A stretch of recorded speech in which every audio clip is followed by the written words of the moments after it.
Hello, I'm Josh Kennedy, and this is Annal-yze. I have a guest on today, and I have asked them to go through the annals of their music history to pick out something special to them, something that resonates deeply with them, something that might be profound. So, we're here in Eraser Studios, and today I have our guest, Drew Hall. Drew, thanks for coming on the show. You're welcome. Happy to be here. It's good to see you again, man. It's been a while. Yeah.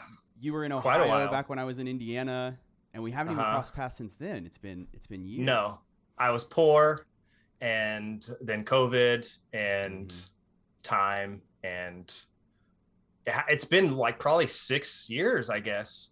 I've been in Columbus since. Holy shit! Yeah, I've been in Columbus man. since 2014, I think. So, 7 years. Yeah, we kept up a bit. Chit chat. Yeah, I mean, we still talk all the time, but Well, it's good to see you again, man. It really has been too long. So, before we hop into the song you picked today, I like to give our audience a little bit of background on your musical history, so they can get a feel for what kind of music you grew up with, if you're a musician or a previous musician, what you played. Go ahead, let us know. Was I ever a musician? You were a poet. I was arguably, okay, so I was thinking about this, like trying to think. I know. Okay, so growing up from Grant County, Indiana, crossroads of America, a lot of like growing up, my dad loved like Kiss and ZZ Top, and my mom was listening to like the Carpenters and the Eagles and like Queen and a lot of good classic rock. It was a good foundation probably for a childhood. I feel like Agreed. A lot of us from that area. And yeah, you're right. Yeah. I had like, the Led Zeppelin, like Zoso poster wall size that I bought at Spencer's Gifts. The same on my one that wall. hung on my wall. Yeah. Yeah, for sure. Yeah. Man, What my about shit's all you- over the place. Yeah, once you like started the first like developing your own kind of style from the that, first what was the stuff CD you I dug ever into? bought was the Weezer Green album. Nice. And like before that, I was super into the Backstreet Boys. Had so many Backstreet Boys cassettes. I would Nice. like make up my own dances by myself on my grandma's porch to Millennium. Still a banger of a record. But like then into middle school and like a little younger, like Linkin Park Hybrid Theory was a huge record. I still know it front to back. Yeah. Which kind of I think about like the song that I chose now and like how bands like Linkin Park and all that rap metal shit, Limp Bizkit was huge, Korn, all that stuff. My brother was a little, he's a little bit of a bad kid sometimes. I love him to death, and he was my hero as a kid. And he one day gave me this, like, you remember those giant zipper CD things that had like 5,000 CDs in them, and you just ran them. Sheets of like them. that's what you went through. Okay, one day my brother, he tried to get me into music, and I remember specifically he bought me a Lil Bow Wow CD, but it was just like the single, because he was like probably noticing I was listening to Backstreet Boys and shit, and he was like, maybe listen to some rap. But it was like the worst rap he could have. Like why? I get it. Like if you're at Backstreet Boys and you have that kind of pop sensibility to like maybe. But I start with also something listen light, to like like Lil Bow Goo Goo Wow. Dolls, and I also listen to like his like Boys to Men CDs and stuff too. But anyway, probably when I was, I don't know, 11, 12. I don't know how old kids are, how old I was for most of my childhood. It's all a blur. a blur. But my brother gave me this case with like, dude, everything. It had like so much rap metal, so much like dirt metal, like Mudvayne, and like, remember all those horror movies had those metal soundtracks? Oh, I mean Rob Zombie and his ilk. But yeah. But I mean not that, but like they would have like we was like horror, masters of horror, and it was like Slipknot, System of a Down, compilations of all the like Static X. I had like all the Deftones CDs, all the Mudvayne, every single like new metal band, but then also like Bone Thugs and like Tupac and like everything, all the Incubus CDs. I mean, my brother clearly like stole this out of someone's car and just like gave it to me, you know? But I think about that all the time because it was like so many things, and it shaped who I was. And I don't know, we talk about like, you know, everybody's got that older brother or like someone who gives them that shit. And Corey didn't, I don't think he was like trying to like, hey, I'm going to try to show you. He was just like, you need to be cooler than you are. You're like such a lame kid that like, you need to listen to some shit. Yeah. I feel that. Yeah. I've been that guy for other people, and other people have been that guy for me. It's a great gift. It's one of my favorite gifts that you can give to someone, is sharing music with them. That's why I started this show. Exactly. Like, that's what you and I love doing together and with other people all the time. So after middle school, like I met you when you were in high school and I was in high school, and I know that we were starting to get into some like noisier, grungier, even heavier. Yeah, when I got into high school, it was like, you know, that time of screamo stuff, but then also like The Locust. And like one of my first shows was going to see The Locust, and like some like weird like keyboard bands. You know, keyboards were fucking the thing. Like everybody put a keyboard into their band. There was like the new wave influence, you know, going on. But then like The Locust, and like Between the Buried and Me. The Number 12 Looks Like You. Number 12, Blood like Brothers. Norma Jean, Blood Brothers, all that like dirty, nasty shit. Yeah. Tooth and Nail stuff, and that in the local scene, like Dead by Seven, and so many bands that were like that. There was a lot of bullshit garbage that was that. Yeah. But there were a couple bands for me. I mean, they were my friends, but they was like, to me, I think I can still listen to some of those songs, but like I still love this shit. I mean, on a little bit of different tack, but In the Face of War. Yeah, I mean, In the Face of War is still one of my favorite bands of all time. I mean, that summer demo or whatever is still. We make our own. Like when I think of hardcore, it's like, oh, I like. And I talk about hardcore, and it's like I bring up Itfoul, like they're like a Have Heart or like a fucking pillar of hardcore, but I'm like, no shit, people Nobody don't knows know. them. Yeah, like wow, like it's insane because that, I mean, going to those shows, like thinking about it makes me want to cry. I mean, you already know, man, I know, you know, because you were into them before me, and them in like Away with Vega, and like all that like Kokomo, I guess. Yeah, Kokomo, Howard County, Little Grant County influence there. Yeah, we were really lucky to grow up with some great musicians, and that showed in the way you and I met. So you were friends with Adam first, right? Like through Adam, dude, I met Adam young when he was like 13 years old or something. Yeah. He was still in middle school. Right? Nah, dude. Probably Brooks, I guess. Yeah, I mean, I really have no idea. He was just around. I mean, it's probably from going to shows, honestly. Like, I think that was it. A shithead. Backstory: I was a complete and total shithead when I was a kid. Like most people that who knew me then probably are like, just like cut me off because I was such a piece of garbage as a teenager. Just like literally drop kicking people at shows, like for no reason, like just being a while and just dickhead. A lot of anger. A lot of anger and sadness, and I was like drinking vodka water bottles. Oh yeah, man. And by like 15, I was tweaking. So one of the ways that came out was Drew and Adam and a few different people in and out, and I was in and out at a time, but we were in a band called what was it called first? That's so I met Rosemary Adam. Massacre. The Rosemary Massacre, I think, was the original name, and that was before you. And it was just like a 3-piece. It was me and Adam. No, it was 4 because Mike Babb was drummer. Yeah. Well, so it was Hewitt first. Oh right, Jesse Hewitt. Oh wow. The only people that are watching this show this time are from Grant County. Baseball, but whatever. Blah blah blah. I started the shitty, like, screamy punk kind of emo, I don't even know, just like shriekcore band. And people said I sounded like a pterodactyl, and I was like, sick. Like, and it was horrible. A lot of fun, man. It was fun. And then we started a band. The real band was Actor and Actress after that, which was more like a post-hardcore kind of at the drive-in-y. Yeah, a little bit of prog influence, definitely. Some like La Dispute before La Dispute. Then we played with La Dispute, which was sick. They got huge. I think that was our last show or something, but that was probably might have very well been. It's like end on a high note, you know. Yeah, it was good. And then I swapped out. Another, our friend Daniel came in to do bass after me, and members kept changing and stuff. It was sick. It was the same band, but it was just like, yeah.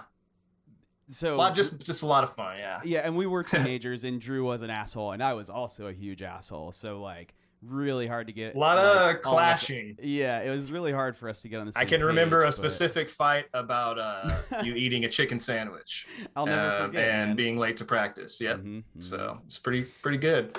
So, but time goes to show that there's a reason why we met up in the first place is because we, I don't know, cut from the same cloth in a lot of ways, man. And we love the same shit. Very cut from the same cloth. I think as time goes on, it's even more and more apparent.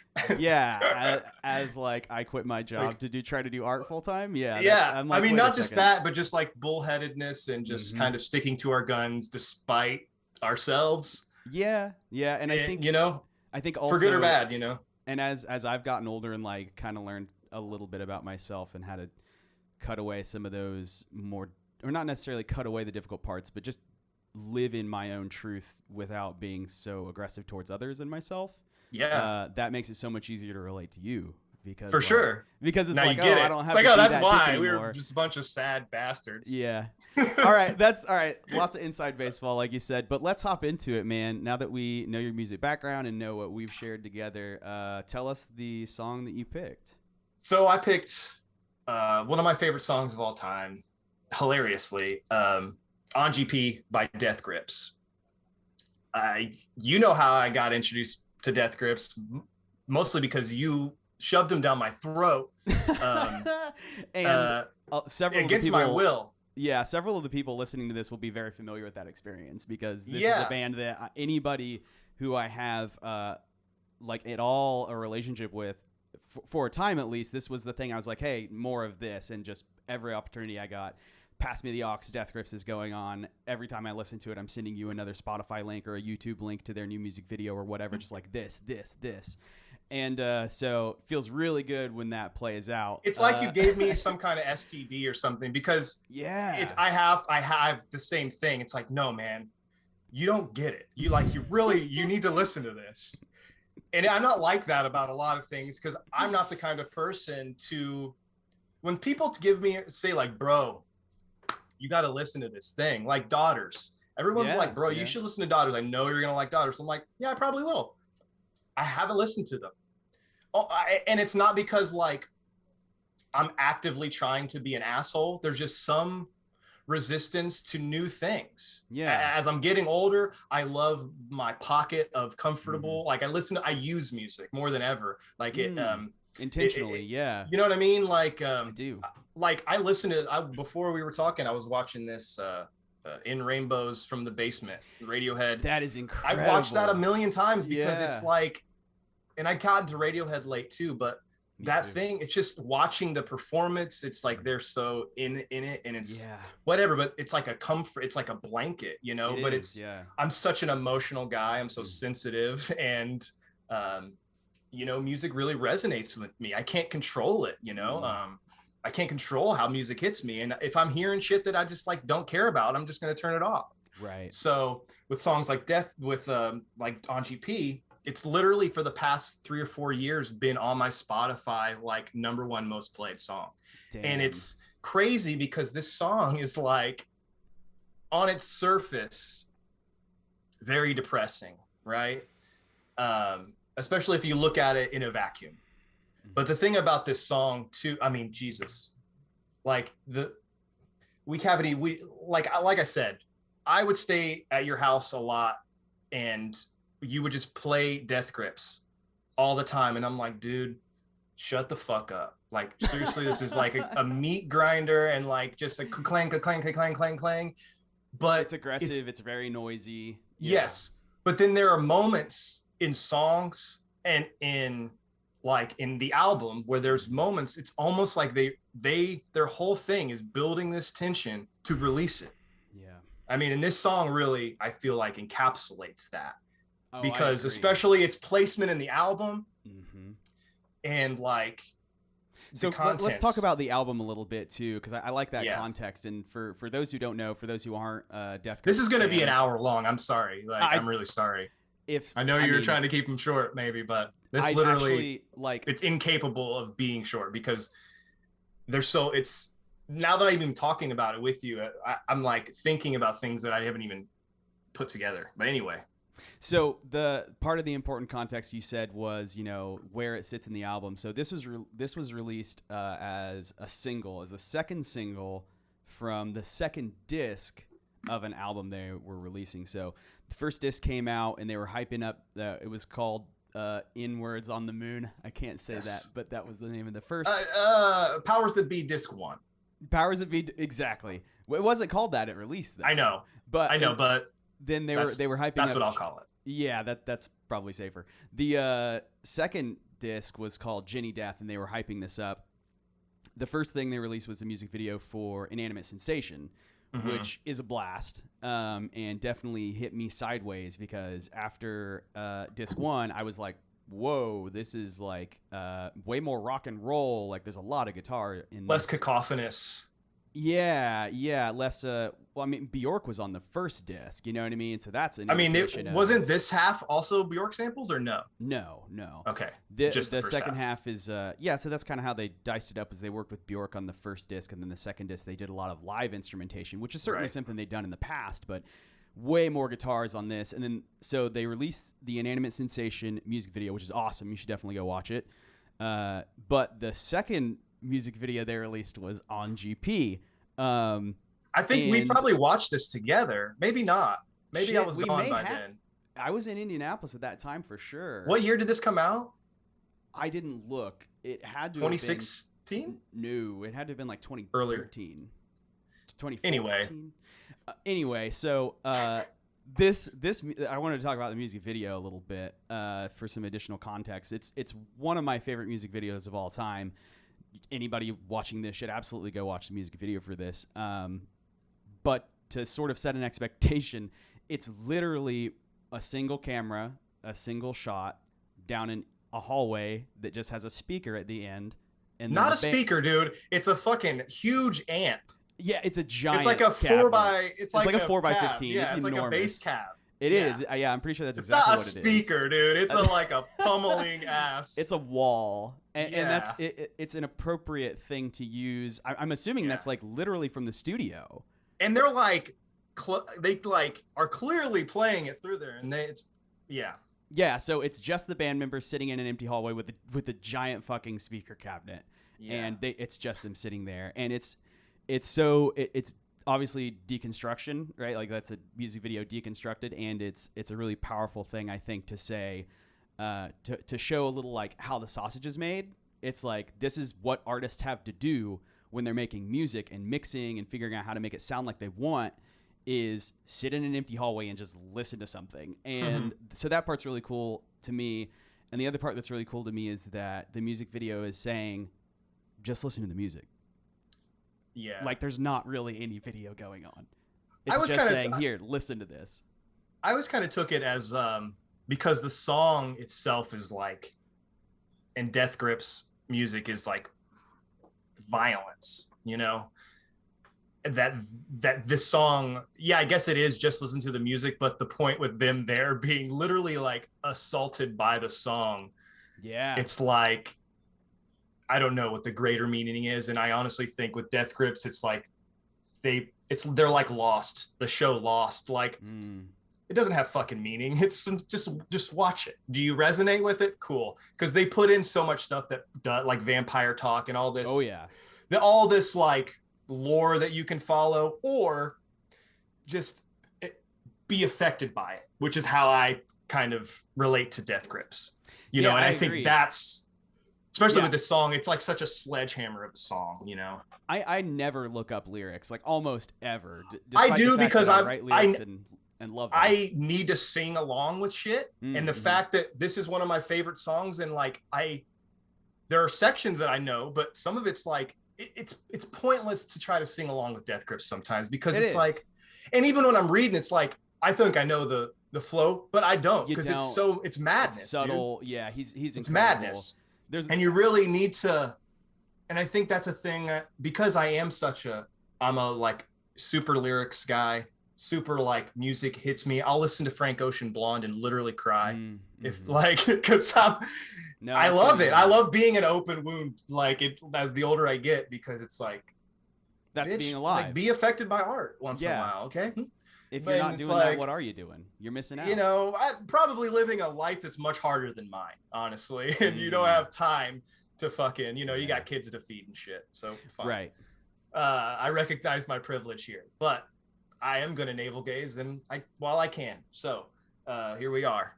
But So you mentioned, the lyrics to this song specifically, and I had looked them up before when the song first came out. I looked them up, but yeah, I was in a very, very different place than I am right now. yeah, I looked the lyrics up to this today, just before we started recording, and listened to the song a couple times. And the last year has been really hard for a lot of people due to COVID, and particularly hard for me as well. You said that Death Grip stuff just hits you and you vibe with it. And yeah, a lot of the lyrics are occult. They talk about vampires and magic and shit and demonology and Charles Manson, and he uses a lot of really powerful symbols. And a lot of times, it's really hard to parse like a deeper meaning or like figure out even a simple meaning from some of the stuff. But this song seems pretty fucking direct. Yeah. Suicide is something that I have contemplated at various points in my life. Like I said, this past year was really, really hard for me.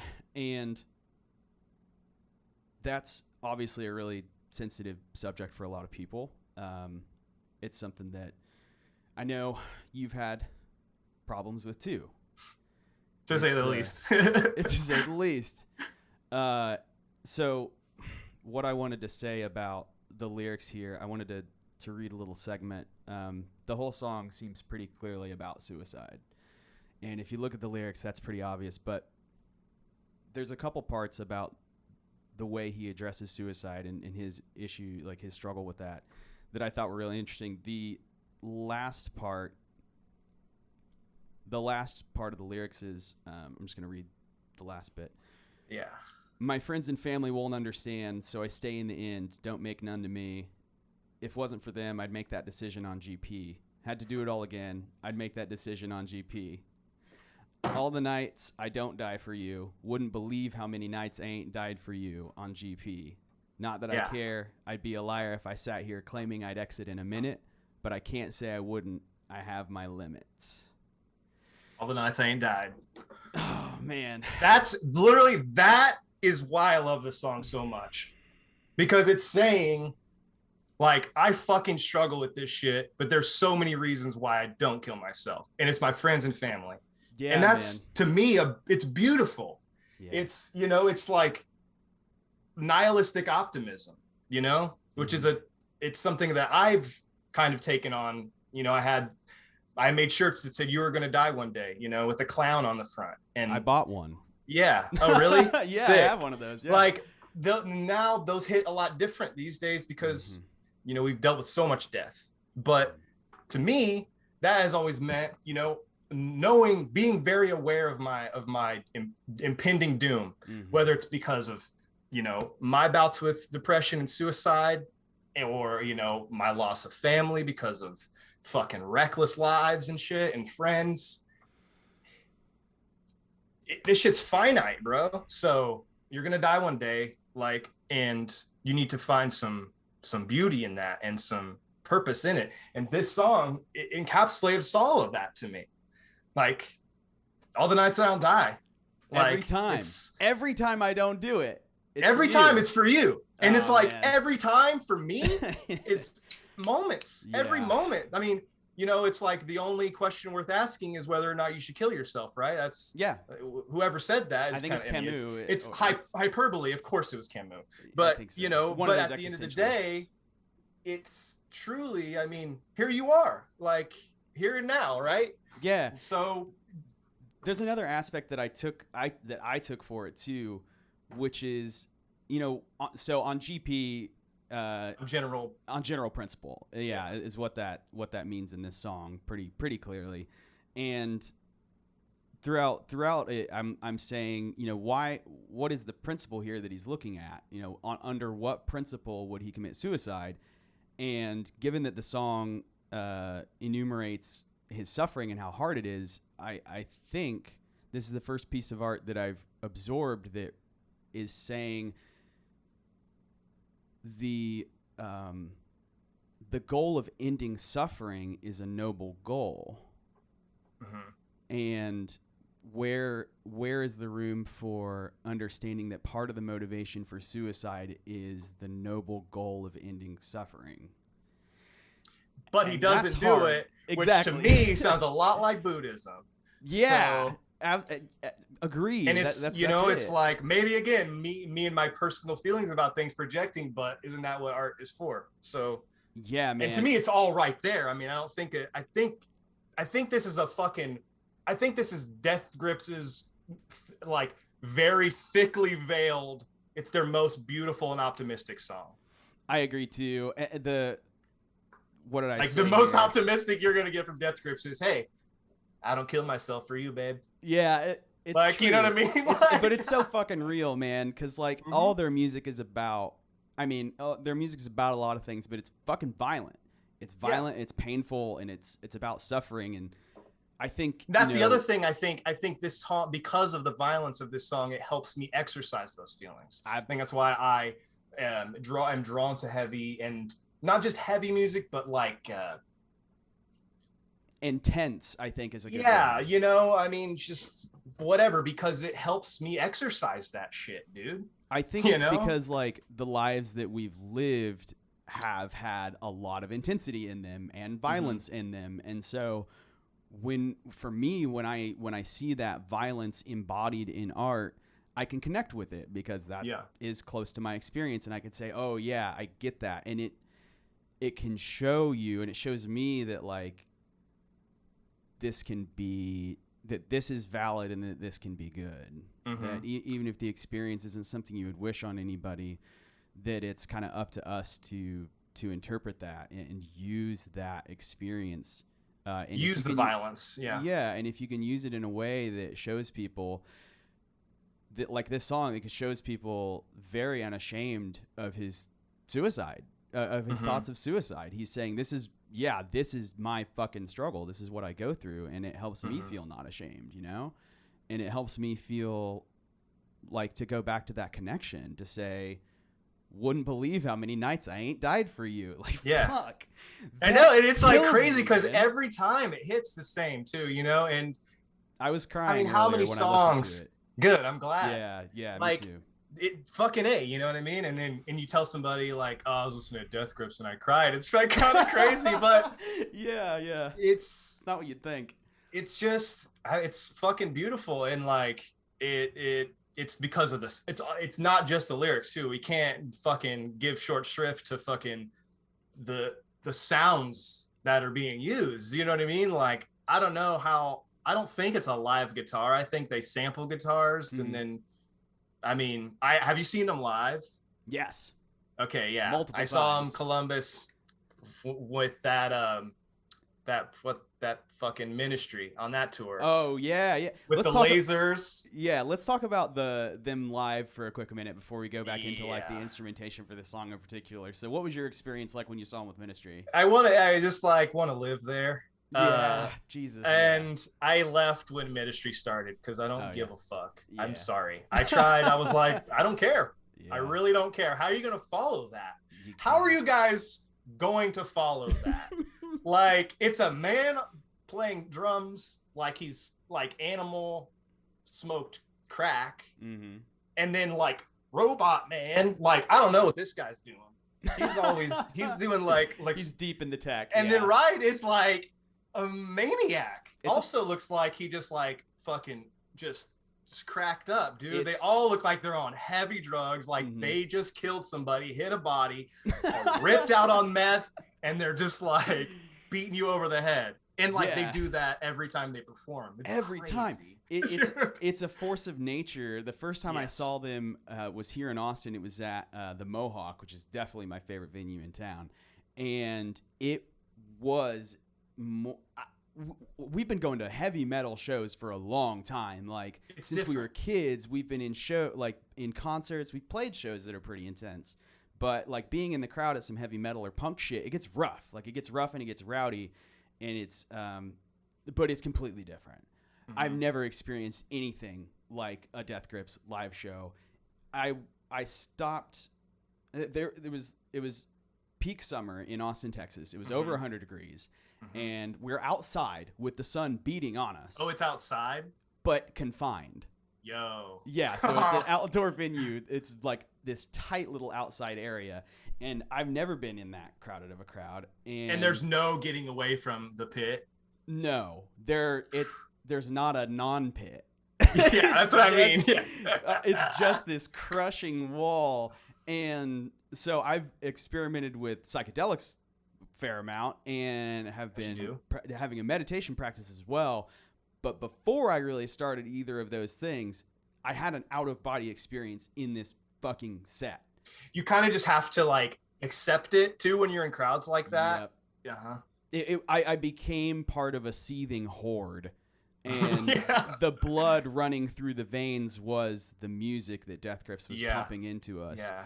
It was absolutely fucking insane, and I really hope that after COVID they go on tour. I hope they didn't break up. I hope they didn't break up too. Because Zach Hill just put out that Undo K, whatever the fuck. Have you heard I haven't that seen yet? that. No, it's a solo song from. No, it's a new group. It's called Undo. It's Undo K, dude. It's like 9 words. I don't know. Cool. Yeah, no, I'll check it out. It sounds like even more chaotic and noisy Death Grips minus no vocals. Okay. It's like I can't deal with that. Okay. Like some of the more experimental Zach Hill stuff is just. I was gonna say like some of his solo shit. Yeah. Like Hell is sick, but Marnie Stern. I don't. Is that? Yeah, that's Zach Hill again on drums, and then. I've never heard it. I've never listened to that. She's good, man. It's like I would put it around the At the Drive-In area. Okay. Zach Hill. Cool. And then he did El Grupo Nuevo with Omar. Oh, see, I haven't like delved into. Oh, dude, yeah. I just found MC Ride's original thing called Fire. I haven't listened. FYRE, dude. Yeah, I'm gonna. It's like it's him and his like brother, I think. But it's like Death Grips flows. Yeah, but not Death Grips beats. It's like a culty weird shit. Right. It's great. I think they only have a few albums, but yeah. Awesome. I got it. Well, we both have some more similar material to check out then. Hell yeah. Yeah. It's a good thing about working with artists like that are so prolific is you can just always keep finding more shit. It's kind of overwhelming sometimes. Like when I see somebody that has like a big discography, it's like, well, do I start at the beginning? Yeah, it's and then I usually just don't start. Is what happens. Yeah. You gotta have someone. You gotta have a Sherpa. You gotta have it in. Yeah. Yeah. Someone that's like, this is where you would begin. And for Death Grips, a lot of people, it's the Money Store, which not a bad pick. Like they're all great. Yeah. I mean that Hustle Bones video was like the really the thing I think that got me, and I was like, all right, I'm in. And like the Adult Swim bumps. Oh, I forget that before you played them for me. Yeah. Like get. I have heard that. And You're right. Yeah, I've heard that on Adult Swim. A couple of things from Money Store. Yeah. I think we're on like the instrumentals. We're on those bumps. I believe it. So that was a bit of a digression, but back to the song a little bit. We wanted to talk about the music, the instrumentation elements. Yeah. So when I was listening today, one of the things that stood out to me that I hadn't thought of it in this context before, but to start with a specific example, the organ that kicks in after the first... Like the... Yeah, exactly. Is that an organ or is that just like a guitar? So either way. Yeah, it sounds like an organ, and I hadn't thought of how this song about suicide, which is, a form of death, would have an organ in it. Like, like a church, or it captures that kind of feel. I hadn't really interpreted it that way before, but I was like, yeah. And that is also the point of the song where it opens up. It's got this really driving beginning, and then it kind of opens up and stretches out and gives some space, and the organ helps do that. and I hadn't thought about how tonally appropriate like an organ sound would be there. So yeah, that's the other thing about this song is it has like movements almost. Like it doesn't, Death Grip songs, a lot of like they experiment with, you know, pop structure, but like, you know, when you look up the lyrics, it says like, oh, the bridge is the beginning or whatever. It's like, and the way that this song moves, it's really moving through like the way, because there's a story being told, this, you know, more than most of their song. Well, I guess that's not true, but this one has a very clear narration, you know, with him. Yeah. Like my favorite part too is at the beginning, like, I live down the street from you. Yeah. Notice me, I've never seen you. Wonder what the fuck I do. Listen up, you nosy bitch. Yeah. Listen close. That's the thing about Death Grips too, is like it's funny. Like that shit's funny to me. Yeah. And it's also because like, I don't know, I really relate to like being like, oh, what the fuck you guys looking at, neighbors? But also looking at through my blinds at my neighbors. So like the reclusive nature, I don't know. But yeah, the movements of the song, it's so funny because it's like, I don't know, it's so epic, man. Like Centuries of Damn too also has that feeling too. The song that's right before this, that's like they get this, the movement of the album almost. That's a thing, dude. It's like, it's so much bigger than just this song in a vacuum. It is. Yeah. Like I said, like I listened to Jenny Death. I mean, more than most, like every year. It's like one of my most listened to things. That's awesome. And I'm glad to hear that, man. As the guy who that's again, really, it's so crazy because I was so like fucking annoyed at you.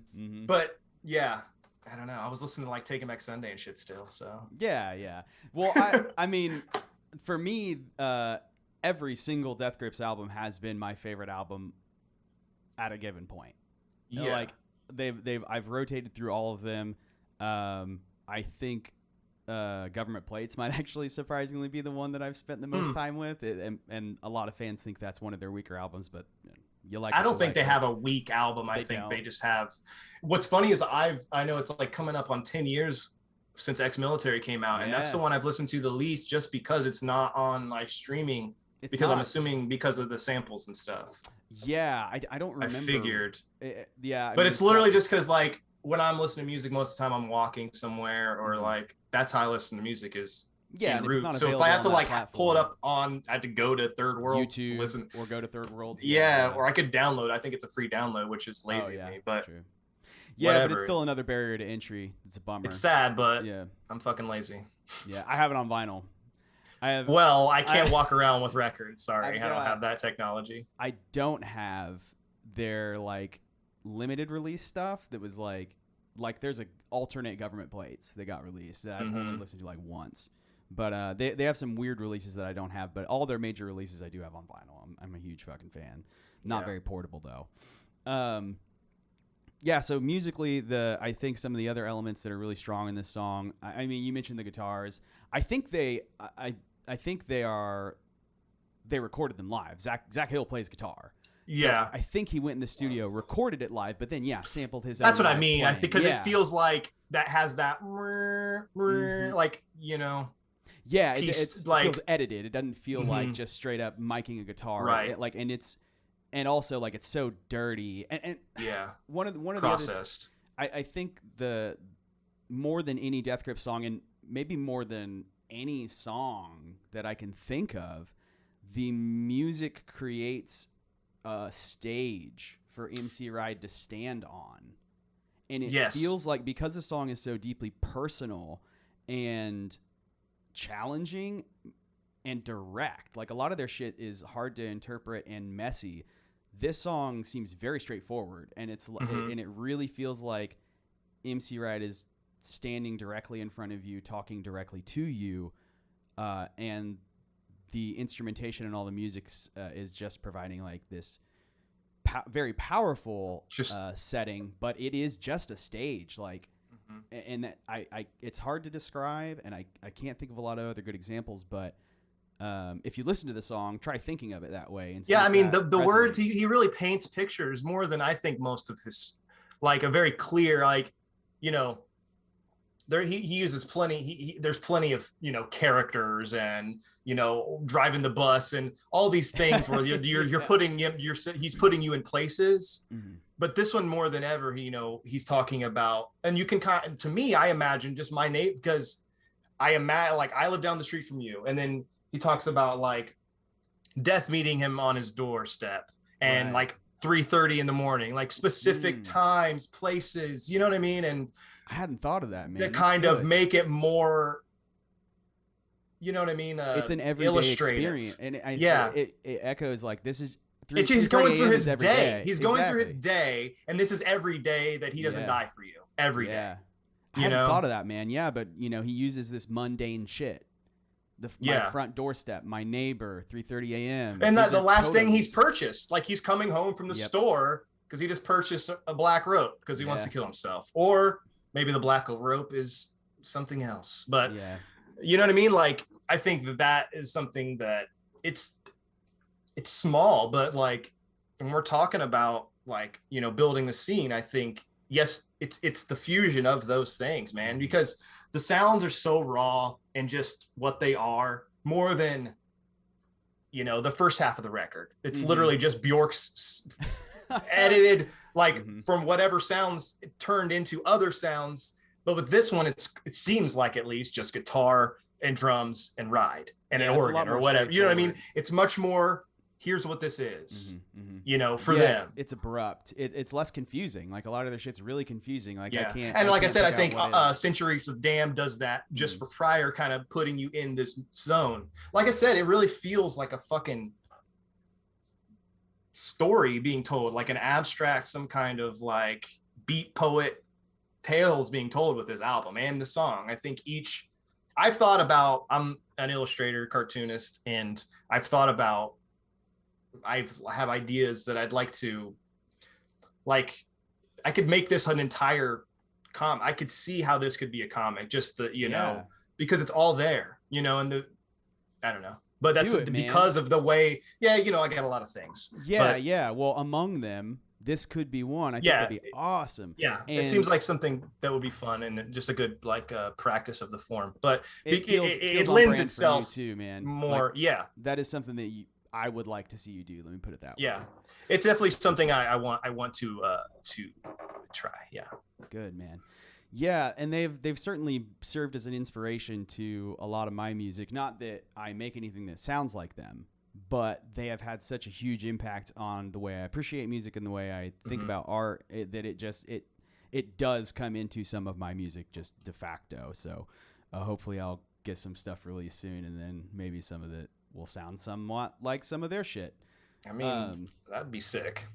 It would be. I'm not making any promises, but you might hear a note or two. I'll rap on some shit. Hell yeah, dude.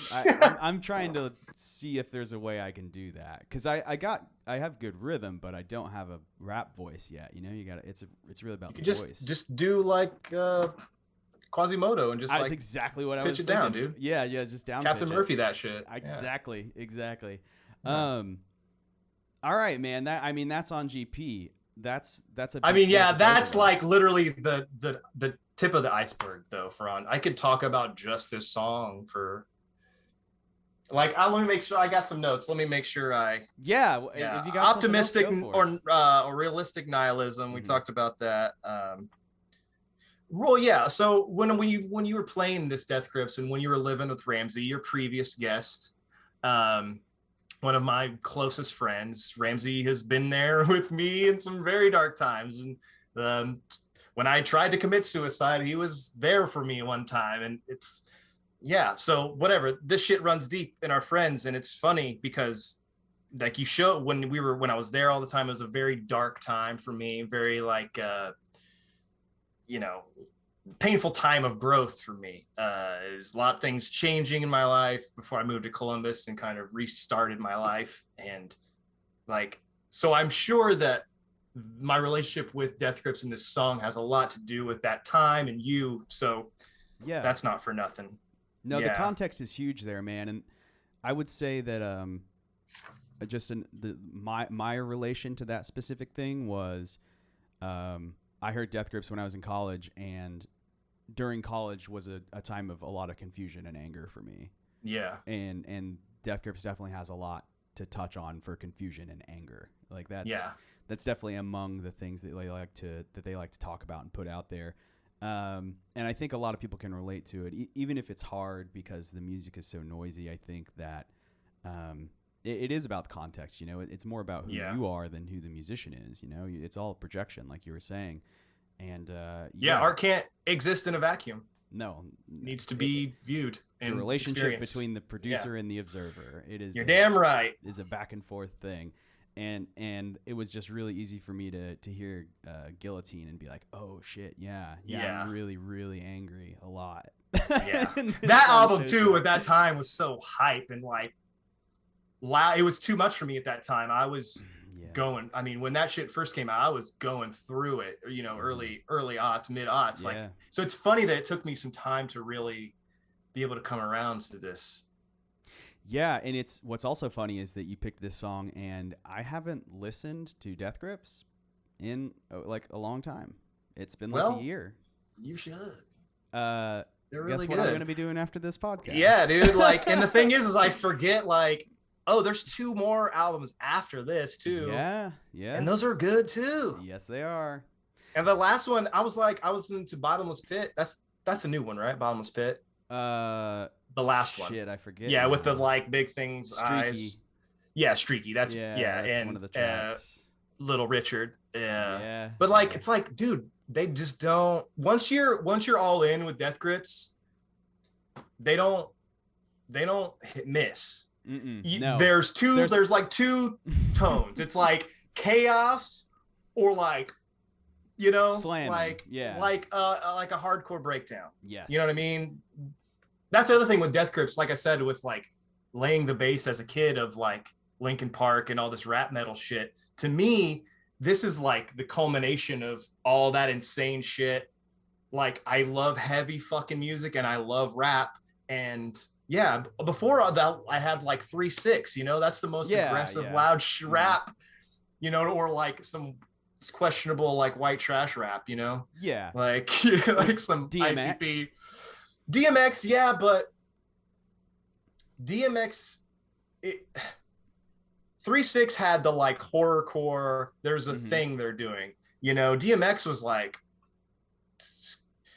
too really scary, you know, it's like murder. He's been to actual prison. He talks about like he died. His dick sucked. He's dead. Yeah, that's true. He fucking died. Did you see his fucking his funeral? No. It was wild, dude. At the I think the Barclays Center in New York City, dude. I have friends that live in New York, and they were just on the street. They were driving his casket in a monster truck. Not a joke. Like gravedigger sized monster truck with like hundreds of motorcycle like dudes, bikers. Wow. And they drove it into. That's how they entered his funeral was like at like a big ass arena or whatever. Center, and it was like an event. But the monster truck in the street in New York City, a monster truck with a dead DMX coffin. Yeah. Amazing. Look that up if you haven't seen that. Oh my God. But I agree. Like one of the ways that I had like just briefly talked about Death Grips whenever I had an opportunity, because I always took every opportunity that I had, was I was like, it's like Linkin Park but opposite. Where it's where like they're doing both rap and metal, but in the complete opposite style, basically. Yeah. Where Linkin Park was doing like butt rock style or like new metal, you know what I mean? Which I like. It's just it is what it is. It is butt rock. They were doing the butt rock thing with more like whiny white guy rap, you know what I mean? Yeah. That's what it was. My dad had left me and I'm gonna be fucking angry at him, gonna punch the wall. Yeah. I love that shit. That's who I was. You and I literally both did those things. That was like literally shit that we did. Yeah, so I gotta fight your dad. Absolutely. I obviously relate to that. And if you got to, maybe fight a couple of them. But yeah, it is the opposite of that. And then Zach Hill and, you know, I don't know that much about Andy's background, but is that the Rammstein? Yeah, Andy Morin. Yeah. But you know, obviously, at least Zach is someone who really likes like incredibly intense hardcore and metal music that's not butt rock, right? Like there's not a whiff of that in any of their stuff. Wouldn't that be sick? That's the new Death Grips. That's it's the next album. They sampled all of Nickelback. But it's like fucking ripping, and we love it. Yeah. I wouldn't put it past them. They continue to surprise me. So, So obviously, taking those two things, and then Stefan's like a cult. You know what I mean? It's like Sabbath. Dude, listen to Fire. It's like the same kind of stuff, and it's him and his brother, and it's the same. Like God, it's like fucking they just spooky. And like a very sincere way. Mm-hmm. And like that's the thing. It's like it's very clearly coming from a true place. He's not putting anything on, Yeah, which is the opposite of a lot of hip hop, right? Like rap, a lot of it's about posturing. I always say rap is wrestling. You know what I mean? Yeah. But that's the funny thing too, is Death Grips is totally wrestling too, because they have they're like even maybe more wrestling, because they like have this whole persona of who they are as people, especially Ride. I feel like he's much more personal than Zach Hill, but whenever they say things on purpose and they do things they stay out of the limelight. So it's like funny because yes, there is like it's with his lyrics, there is much, and even in the lyrics, it's like you're saying you're a vampire and shit. Yeah. So it's like, but it's still, he's saying some true shit, veiled in this. So it's funny. They both kind of give and take with each other. Yeah, I think there's two ways to use lore or poetic imagery or anything like that as an artist, and one of them is to spin a tale that you think is fun, you know what I mean, or fun for your audience, and the other way is to help people connect by giving them a fantasy that's more real than reality, right? And like, specifically the vampire shit. That's just the thing that comes to mind, because it's like well, it's from this album, right? Yeah. And the line one of their lines that resonated to me the most was always support gravity, my people would. Yeah. Fuck, that's so good. That shit hits so fucking hard. I don't know if he's talking about black people or African Americans or just human beings when he says or vampires people. Or possibly vampires. Like they don't fly because they support gravity, these vampires. And that's what it is. Like this idea of like, I've never heard such a beautiful poetic expression of humankind fucking themselves over. Like, I'm going to support the thing that's holding me down. Yeah. Like literally. Yeah. And I love that lyric. Yeah. And it's like, yeah, dude, you don't get to that like lyrical kind of, you don't get there by not doing it for a long time. Like he's perfecting a craft. Yeah. I think everyone involved in Death Grips is like a fucking master of their craft. Geniuses. They're very specific, weird fucking stay in your goddamn room for years ass craft. You know what I mean? Like, yeah, I think they're the best. And I think fucking inside nerds gravitate to Death Grips for those reasons too. I think they see that they're kind of they're not cool. You know what I mean? You can't be cool and make this kind of shit. You know what I mean? You just can't. You're cool because you made this shit. True. But if you're trying to be cool, like you're never going to make good art, unless you do. Oasis is a band. I don't know. Yeah, who knows, man? That is a broader discussion, but it certainly does point to a couple interesting things about being an artist, which is experimentation, just like the heart of experimentation and not being afraid to do something different, and sincerity, because like what we're talking about with the lyrics and what we're talking about with the way Zach Hill makes music, at least there is this manic energy in it that is, it feels so soul bearing and so true, because you can't be that experimental and that confident at the same time without really believing in your own shit. And like believing in your shit and trying hard is like the thing that automatically makes you not cool, which you know what I mean, which is stupid. It's so stupid, but that's like, because then you care about something, but then it's the antithesis of creation. Caring is super not cool. It's very lame. Yeah, but kind of is now. I'm like, I wish I were a kid these days, because like kids seem really sensitive and shit, but maybe I would have been worse off.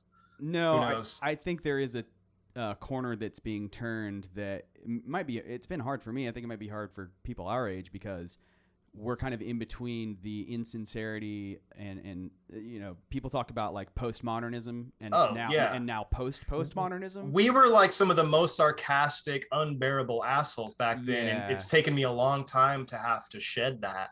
Yeah, because like it's not edgelord fucking sarcasm shit. Because and it's just a coping mechanism. Like, exactly. It's not fucking funny.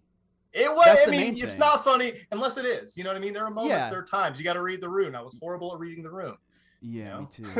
You can find an example of any given thing, right? But in general, like that is the lowest form of humor is to say something and not just not mean it. Right. And it's like, okay, that's not like that's all you've done is you said something with a smarmy voice and you didn't actually mean it and you think that's comedy. Oh well, actually, and we did it for years. And dickheads. It still comes out sometimes, but hey man, you live and you learn. You do, and that's why art like this is so important to me, is because it's nerdy shit. And that's the funny thing too, is like there is like an edgelord kind of factor with Death Grips. It's like the bait is like some kind of edginess, like some kind of sexual imagery, or the BDSM stuff, or the vampire shit. The art, the dick on the cover, you know what I mean? But it's really just it's a trick to get you in. It's like memes. It's the way Drake has like controlled the radio because he just memes everything. It's a subconscious, connection we have. Think about Death Grips if they had no visuals that represented them and how you would feel about them. Probably a little differently. Yeah, definitely. I think with music especially, it allows you to create the narrative. And without that narrative with Death Grips, I don't think their shit is as impactful. Yeah, and I mean it's I can't say because how can you know? But I think it's like it's fourth dimensional when you're talking about music. Like it's just playing music. 40 it's chess, just sound. Yeah, but like when you add a visual element to it, you're moving in a direction that music. But sometimes people just like make a music video and they're playing the song, and then it's like, what's that adding to it? Like, look at us, we're cool, Yeah. You know what I mean? Like you really use that, and I think Death Grips has used that other thing that's not their music to their advantage. And like I said, if it weren't for that, I don't think we'd be talking about them. Yeah. At this level, at least. Yeah, we wouldn't know what we know now. And they're also a group that really rewards the listener for doing a full album listen. Following them and referential to other albums and things like that. Even it's like their fucking sound. It's like their like trademark almost. Like it's in multiple albums. Yeah. It's a motif. And the meta. It's a recurring motif that they put through their albums, and there's a lot of that. Especially like the occult shit. Like they talk about occult shit all the time. It's fucking great. And that's another interesting element to it, is how popular the occult is becoming again. Oh man, I mean that's another thing. On that train, but I've been so into that stuff because, like, I think after I found out Jonestown started in Indiana, I was like, "Whoa, cults are sick." Something to look into, yeah. Like, dude, the Heaven's Gate thing was always so cool to me. I always wanted those Nikes. Like, I'm obsessed with that kind of stuff, dude. I love like weird Christian, the like chick tracks, those little comics that are like, I have a collection of some of those because awesome. That stuff is so psycho. And I love anything like that. We just watched a documentary about that WeWork guy. It's on Hulu. So WeWork, it's like the open work format, like you just rent buildings and everybody works there, right? It's like huge. But the guy running it was just like a megalomaniacal, like egomaniac. No, and it was a cult, basically a cult, like a personality. It was one of the highest, like whatever, is worth billions and billions of dollars, and then it just tanked because this guy was so whatever. I could fuck with cult shit all the time. So another added factor, and the fact that their fan base is kind of culty, dude. It's real culty. Like I was at a bar once, and I thought they didn't even say the words Death Grips. You guys talking about Death Grips? Yeah, but like I caught on. It was some guy who's being like, it's like super heavy metal, but it's rap, and I was like, and like migrated over there, and then like helped this guy ear beat these two other people, and was like, I guess I didn't need to do that, but when I drank, I was literally forcing it on you. Yeah.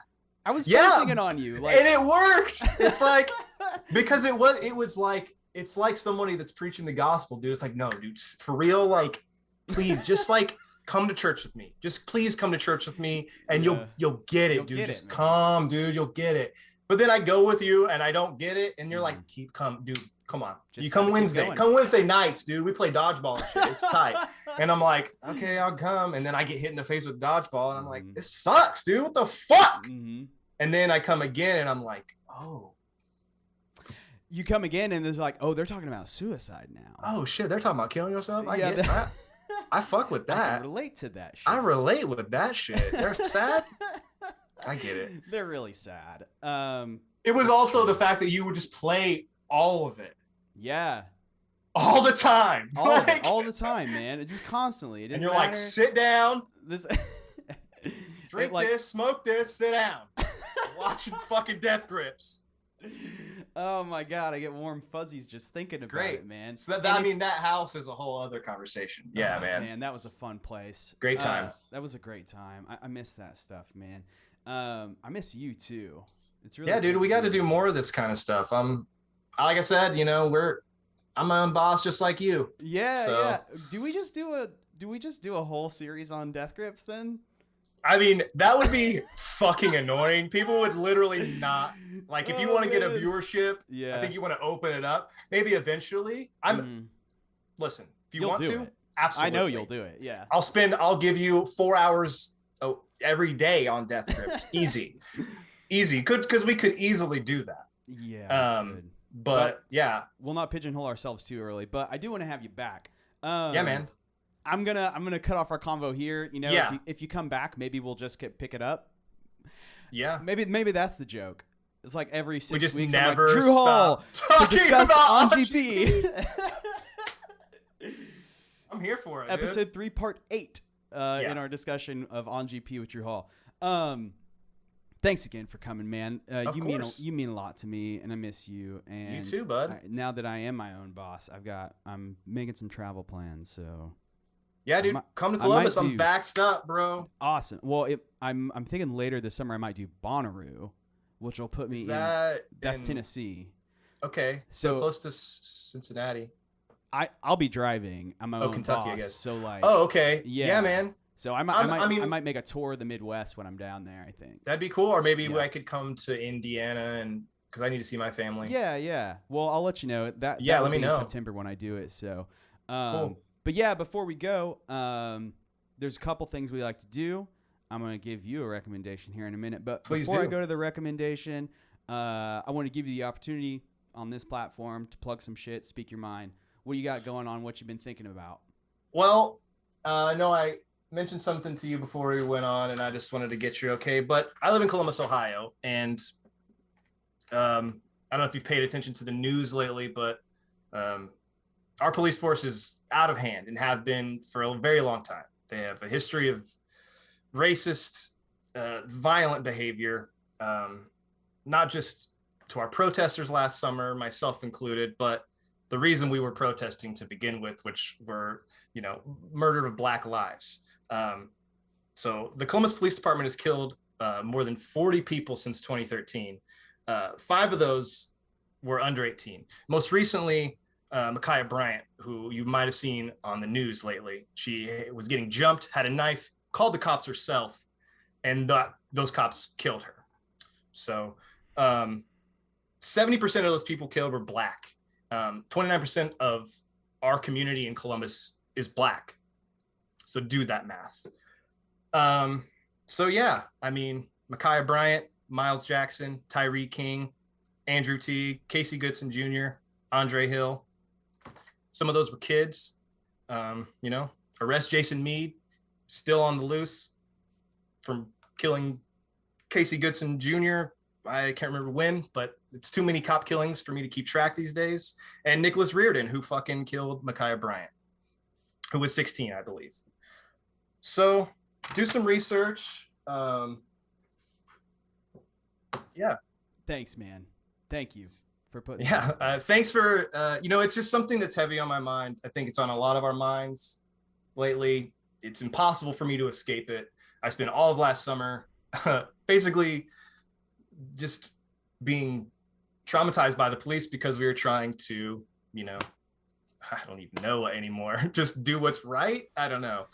And we were brutalized too. Trying to make the world a better place, trying to be safe, trying to help other people be safe, trying to put the like make these supposed public servants actually work for the public instead of terrorizing, murdering, and harassing us. Yeah. So defund, do some research about the Columbus Police Department and Jason Meade. Thanks, man. Yeah, thank you, bud. Heavy shit, heavy song. Aside from that, though, but I also make some shit, which I would like to plug. Yeah, tell us about don'tbeupset.net. I got some stickers there right now, but I have other things there sometimes. And also, I have a comic. I'm an illustrator and a cartoonist, painter. I make stuff. And I have a comic coming up in Clusterfucks Comics. It's a anthology comic out of, I believe, California. And the comic I'm in comes out in June, but they have number 1 up for sale right now. I think it's clusterfucks with an x.bigcartel.com. So right support on. Indie comics. Yeah, check it out, everybody. I'm gonna check it out too. Where do we find you online? Instagram, is that the best spot? Yeah, Instagram, drawbehell, DRAWBHELL. Yeah, don'tbeupset.net. Yeah. Right on. So thank you for letting us know where to find you. Before we go, I wanted to give you a recommended listening if you like this Please. song. And this is for the audience too. If you're interested in the subject matter of that song or you like the song itself, I got another noisy one about how hard life is and about finding anything in it to keep you going. It is a song, Life is Suffering by Deerhoof. Sick. Yeah, it's cool. I haven't listened to Deerhoof much. The title says it all, and it was really hard for me to find a song to respond, to recommend based on this one, because generally what I like to do is push people further. You know what I mean? Like, but if you're already listening to Death Grips, man, I don't know how much deeper and further I can push in that direction. I wrote down some things like clipping. Do you like clipping? Visions of bodies being burned. I feel like that's a much more poppy. It's approachable. I mean, not poppy. Yeah, not poppy. More approachable. More approachable. Yeah. I thought about that too. One of the closest things to compare to, and then I thought of Captain Murphy, Duality. Yeah, because it's the cult. True, that's a good point. They're kind of, but I mean, even still, so Flying Lotus, which is the same thing, but even still, it's not close. But I would say in the same lane. Those all felt in the same lane, but kind of like more toward the mainstream. And then so I thought of a couple of those. I also thought of JPEG Mafia, which is like close. But, it's like but just singing. Yeah. But I decided for this one I was gonna have to go sideways because I can't go deeper. But if I go sideways, I can hit Deerhoof with Life is Suffering, which is obviously a Buddhist sentiment as well. Sure. And this on GP definitely talks about. Yeah, it is funny. Like I didn't even really think about the Buddhist idea until I was like kind of trying to mull it over for this. It's like, oh, this is Buddhism, it's dude. A koan, like, life is suffering, and the end. Yeah, every day that I manage to connect to other people, and that's what it is. It's like every day that I can remember that there are other people on this planet and like find the joy in that is a day that I can keep going on. Yeah. So, also, Life is Suffering is fucking heavy. It rips ass. The guitars are grindy as hell, and it's got some really good drumming in it. I would say it's Greg Saunier, I believe, is their drummer. Jeremy Saunier is the film director. I don't think they're related, but he's fucking badass, and he has some of that same Zach Hill energy where. That manic, like it's manic and it's out of time. Like he'll do fifths and sevenths, but he'll like find it. Yes, yeah, exactly. Where like what's it called? Hitting before the time beat. Signatures that are off, but exactly. What's that called? It's like you play one time signature and then somebody else plays another time signature and they meet. Oh no. I'll get back to you. I should know that as a drummer. Fuck. But anyways, polyrhythms. Polyrhythms. Yeah, lots of polyrhythms, that kind of thing. So Life is Suffering by Deerhoof is the recommendation for today. Cool. And that's all we've got. Thanks again, Drew, for coming on, man. You're welcome. We're definitely Glad going to to have be you here. on again. There's more to discuss. We're just going to do an 8-episode series on GP, I think. I'm here for it. Yeah, man, we'll have you on again soon. It's great to see you. Thanks everybody dude. for watching. You can click subscribe down below. That'd be awesome. You can find Eraser Studios on Instagram at Eraser Studios Music. Thanks for watching. I appreciate you all, and we'll see you next time.